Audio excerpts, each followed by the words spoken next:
Laws are back in the national spotlight because of that shooting in Boulder, including a proposed law that's halfway through Congress related to background checks. According to the FBI, which took a sampling of the background checks run through its system in 2019, 30% were not instant determinations. And the delay on background checks is one issue being examined right now. 41 Action News anchor Gabriella Pagan is live to explain. That's right, Dia. Now listen, most background checks can be completed in a matter of minutes. But when that background check takes longer than 3 days to complete, as it stands right now, the law gives the discretion to the retailer of whether or not to go forward with the sale of that firearm. And at that point, it's on the FBI to continue doing the investigation. And if they later determine that that person, in fact, should not have been allowed to buy a gun, then it's on the ATF to go out and knock on the door and try to get that gun back from the person to whom it should not have been sold in the first place. And that also creates a potentially dangerous situation for law enforcement.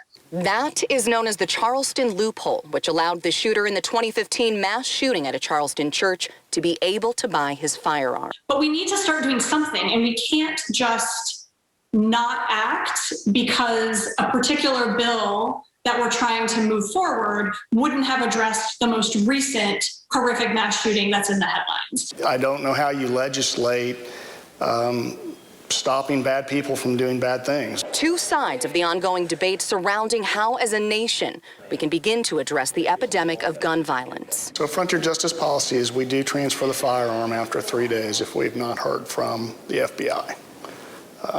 And then we find in ours, so we will sell probably 10 to 15,000 guns a year, and out of those we may get 3 that come back a year that would have been what would have called being deny.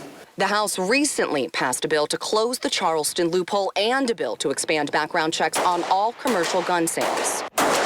Gun control advocates say these laws won't solve all forms of gun violence in our area, but they believe it will make it harder for someone who's not supposed to have a gun gain access to one. Think about how many lives that equates to and how many families and then how many communities. Mike with Frontier Justice disagrees, saying it's a heart issue, not a tool issue. I think if we're going to do anything, we need to focus on mental health issues and talk about family issues and things like that, and what's causing someone to decide to wake up someday and decide to enact violence upon their fellow man. And that is where these two opposing sides come together, combating gun violence by treating it in part as a public health issue, rooted in public health methodology. In Lee Summit, Gabriella Pagan, 41 Action News.